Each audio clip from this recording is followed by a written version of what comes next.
नमस्कार बच्चों। अपना 12वीं क्लास का टॉपिक चल रहा था, पॉलिटी के बारे में पढ़ रहे थे हम। पंचवर्षीय योजना चल रही थी अपनी।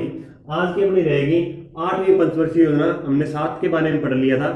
8वीं योजना का समय काल जो रहेगा 1992 से लेकर 1997 तक। 1992 से लेकर 1997। इस योजना का विकास दर का लक्ष्य है 5.6% का। विकास दर का लक्ष्य कितना रहेगा? 5.6%। विकास प्राप्त कितना हुआ? 6.8%। ध्यान देना, योजना का समय काल 92 में, विकास दर का लक्ष्य 5.6%, विकास हुआ 6.8% का। प्राथमिकता क्या रही? किस चीज पर जोर दिया गया? सर्वप्रथम जोर दिया गया सर्वप्रथम रोजगार वृद्धि पर। रोजगार वृद्धि पर क्या है? जोर दिया गया कि रोजगार वृद्धि की जाए, जिसके कारण क्या है? बेरोजगारी कम हो। दूसरा, आधुनिकीकरण पर। आधुनिकीकरण कि ज्यादा से ज्यादा क्या है? टेक्निक का प्रयोग किया जाए। जो वैज्ञानिक पद्धति है उसका ज्यादा प्रयोग करके उत्पादन को बढ़ाया जाए, बेरोजगारी कम की जाए। इस चीज पर क्या है? जोर दिया गया। इसका जोर दिया गया आत्मनिर्भरता पर। आत्मनिर्भरता कि अपने पास जितना है उससे से हम काम चलाएं, बाहर से कम आयात करें, जिससे कि अपनी अर्थव्यवस्था को क्या है? बढ़ावा मिल सके। इसी योजना के अंदर जन स्वास्थ्य सेवाओं को बढ़ावा दिया गया। जन स्वास्थ्य सेवाएं, इनको बढ़ावा दिया गया कि जनता ज्यादा से ज्यादा क्या है? स्वस्थ रहे ज्यादा से ज्यादा, जिसके कारण क्या है? भूखमरी, बेरोजगारी, अपंगता, कुपोषणता, ये क्या है? दूर हो सके। इसके बाद एक रोजगार गारंटी चलाएगी, पीएम रोजगार योजना। प्रधानमंत्री रोजगार योजना चलाएगी। इसी योजना में एक सिद्धांत आया था, एलपीजी। एलपीजी का सिद्धांत ये दिया था अपने पूर्व प्रधानमंत्री सरदार मनमोहन सिंह ने। सरदार मनमोहन सिंह ने इसमें क्या था कि अपना देश जब विकासशील देश है, अपना जब विकास की ओर बढ़ रहे हैं धीरे धीरे, इस समय क्या हुआ कि देश के अंदर मतभेद होने शुरू हो गए अंतर्राष्ट्रीय स्तर के ऊपर। कि जब भारत सहायता लेने जा रहा था, एक तरफ अमेरिका था, एक तरफ बड़ी शक्ति थी रूस, तो अमेरिका ने दबाव देना शुरू कर दिया कि आप केवल मेरे साथ ही रहें या केवल रूस के साथ रहें। पर भारत को क्या है? पैसा और टेक्निक दोनों चाहिए थी। ये नहीं था कि एक देश के साथ मिलकर भारत का उद्धार हो सकता था। भारत को सभी देशों का साथ चाहिए, आज भी चाहिए। इसीलिए मनमोहन सिंह एक फार्मूला लेके आए थे एलपीजी का। इसे बोलते हैं लिबरलाइजेशन, प्राइवेटाइजेशन और ग्लोबलाइजेशन।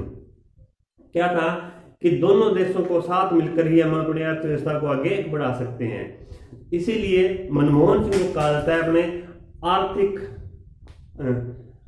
उद्धार का अग्रदूत, आर्थिक सुधारों का अग्रदूत भारत के अंदर। 8वीं योजना थी अपनी 92 से 97, लक्ष्य 5.6 का, प्राप्ति हुई 6.8 की। रोजगार वृद्धि जिसमें प्राथमिकता, फिर आधुनिकीकरण और आत्मनिर्भरता। जन स्वास्थ्य सेवाओं को बढ़ावा दिया गया, प्रधानमंत्री रोजगार योजना चलाई गई। एलपीजी के सिद्धांत आया, सरदार मनमोहन सिंह ने दिया था। रूस और अमेरिका दोनों को साथ लेकर चलने के लिए एलपीजी की फुल फॉर्म रहेगी लिबरलाइजेशन, प्राइवेटाइजेशन और ग्लोबलाइजेशन। अगली अपनी योजना आती है 9वीं पंचवर्षीय योजना। 9वीं पंचवर्षीय योजना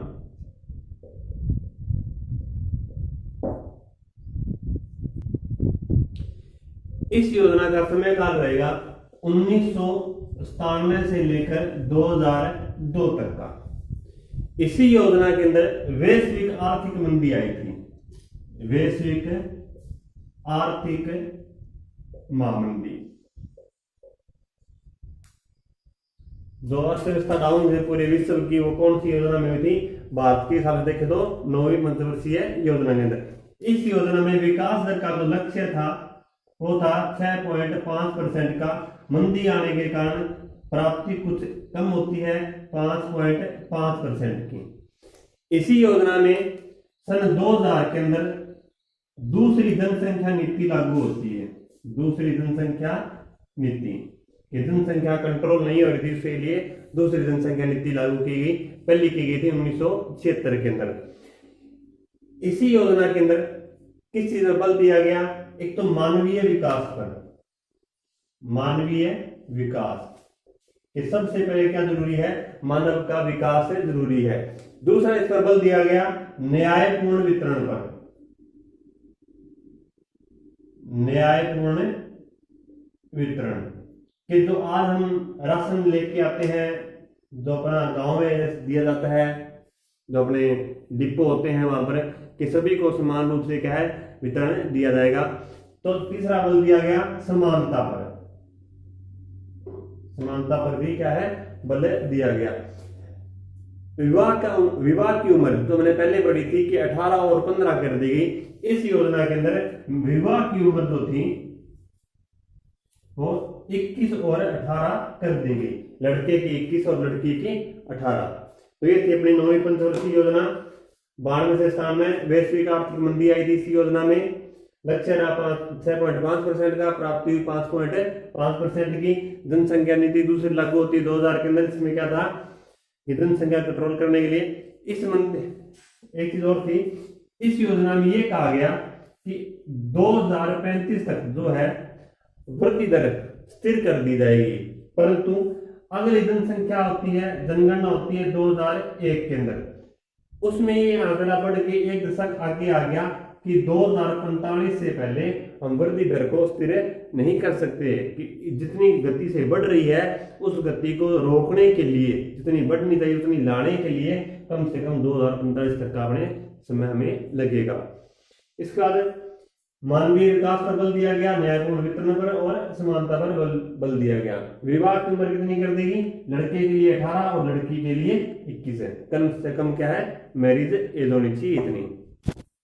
अगली अपनी आती है योजना 10वीं योजना, 10वीं पंचवर्षीय योजना। इस योजना का समय काल रहेगा 2002 से लेकर 2007 तक का, 2002 से लेकर 2007 तक का। इस योजना में विकास दर का लक्ष्य जो रहा वो था 8% का, और विकास की जो प्राप्ति होती है वो हुई थी 7.7% की। थोड़ी कम प्राप्ति हुई, थोड़ी सी कोई दिक्कत नहीं, कि कुछ जो पहले आर्थिक मंदी चल रही थी उसी का प्रभाव जो पड़ा आगे, जिसके कारण क्या लक्ष्य की प्राप्ति में विकास तो थोड़ा कम हुआ। इस योजना में किस चीज की ओर जोर दिया गया, किस चीज को बढ़ावा दिया गया, प्राथमिकता किस चीज को दी गई? पहली बार ये कहा गया कि ग्रामीण बेरोजगारी, ग्रामीण बेरोजगारी को समाप्त किया जाएगा, यानी कि ग्रामीण बेरोजगारी को समाप्त करने के लिए, समाप्त करने का लक्ष्य रखा गया कि गांव के अंदर किसी प्रकार की बेरोजगारी नहीं रहनी चाहिए। दूसरा जोर दिया गया कि आगामी 10 वर्षों के अंदर, आगामी 10 वर्षों में जो प्रति व्यक्ति आय है, प्रति व्यक्ति आय है उसको 2 गुना करना होगा। आगामी 10 वर्षों में जो आने वाले 10 साल है उसके अंदर प्रति व्यक्ति आय को 2 गुना करने का लक्ष्य रखा गया। तो ये थी 10वीं योजना। समय काल 2002 से 2007 तक।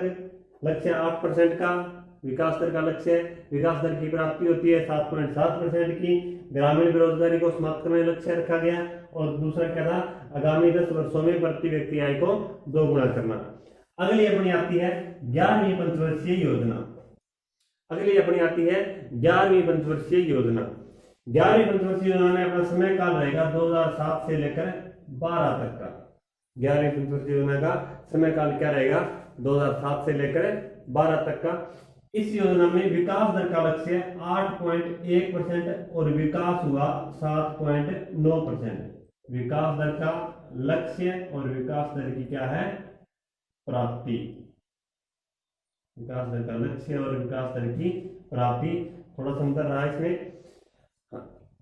सबसे उत्तम वृद्धि दर वाली यही योजना है जिसमें सर्वाधिक विकास हुआ जिस पंचवर्षीय योजना में, वो कौन सी है? अपनी 11वीं योजना। इस योजना में जो मुख्य योजनाएं चलाई गई उनके बारे में ज्यादा पूछा जाता है।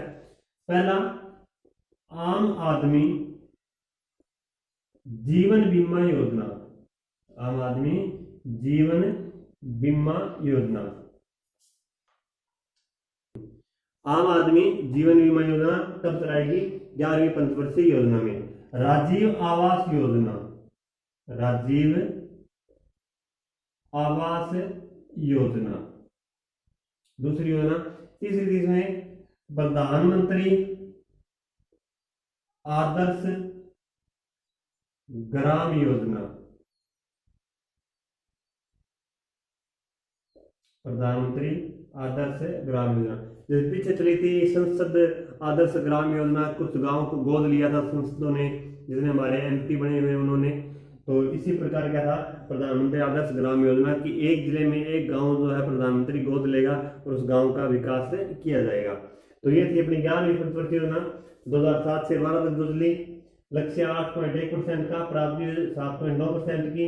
आम आदमी जीवन बीमा योजना लागू की गई, इसमें एक राजीव गांधी आवास योजना आई। तीसरी योजना कौन सी? प्रधानमंत्री आदर्श ग्राम योजना। आगे अपनी आती है 12वीं योजना। 12वीं योजना का समय काल जो रहेगा, 12वीं योजना शुरू होती है 2012 में, 2012 से लेकर 17 तक जो चलनी थी। परंतु नरेंद्र मोदी की सरकार आने पर 2015 के अंदर 2015 में योजना आयोग को बंद करके क्या आ गया? नीति आयोग। कि 2015 में प्रधानमंत्री नरेंद्र मोदी द्वारा योजना आयोग को बंद कर दिया गया, मतलब पंचवर्षीय योजनाओं को बंद कर दिया गया। और योजना कौन सी आगे क्या आ गया? नीति आयोग। इसमें देखते हुए किस चीज को बढ़ावा दिया गया था? सबसे पहले बढ़ावा दिया गया 100% विद्युतीकरण, 100% विद्युतीकरण। कि पूरे भारत में ऐसा कोई भी गांव या ऐसा कोई भी शहर कस्बा नहीं बचना चाहिए जहां पर क्या है लाइट की व्यवस्था ना हो।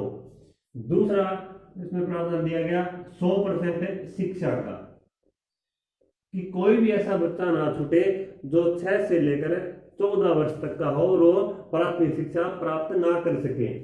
तीसरा लक्ष्य दिया गया 100% बैंकिंग का, कि प्रत्येक छोटे बड़े व्यक्ति का, सभी का, जितने भी मेंबर हैं सभी का क्या है बैंक में खाता होना जरूरी है। तो ये क्या है 3 मुख्य लक्ष्य थे। बैंकिंग का जो लक्ष्य 100% पूरा हुआ है, परंतु जो रखा गया था वो क्या था 99% लोगों के पास क्या है बैंकिंग सुविधा होनी चाहिए, 100% के पास हो गई थी बाद में। प्राथमिकता किसमें दी गई? प्राथमिकता इस योजना में प्राथमिकता जो रहेगी, 2 प्राथमिकताएं अलग अलग रहेंगी। पहली प्राथमिकता रखती है सामुदायिक योजनाओं के बारे में, सामुदायिक योजनाएं या सामुदायिक सेवाएं। इसमें जो प्राथमिकता अपनी रहेगी वो क्या थी? प्राथमिकता 2 थी, सामुदायिक सेवाएं, सामुदायिक सेवाएं और ऊर्जा। सामुदायिक सेवाएं में आती है जो अपना सार्वजनिक जो सिस्टम है सेवाओं का, जैसे स्वास्थ्य का है, पढ़ाई का है, उसके बारे में। ऊर्जा के अंदर अपना आता है कि जो ऊर्जा उत्पन्न करे, जो इलेक्ट्रिसिटी है, कोई और ऊर्जा है। जब राज्य की बात आती है और सेंट्रल सरकार की बात आती है, अलग अलग है। केंद्र सरकार पहले ऊर्जा को बढ़ावा देगी और राज्य सरकार पहले सामुदायिक सेवाओं को क्या है बढ़ावा देगी। तो बच्चों ये थी अपनी पंचवर्षीय योजनाओं के बारे में। नीति आयोग के लिए अगली वीडियो बनेगी।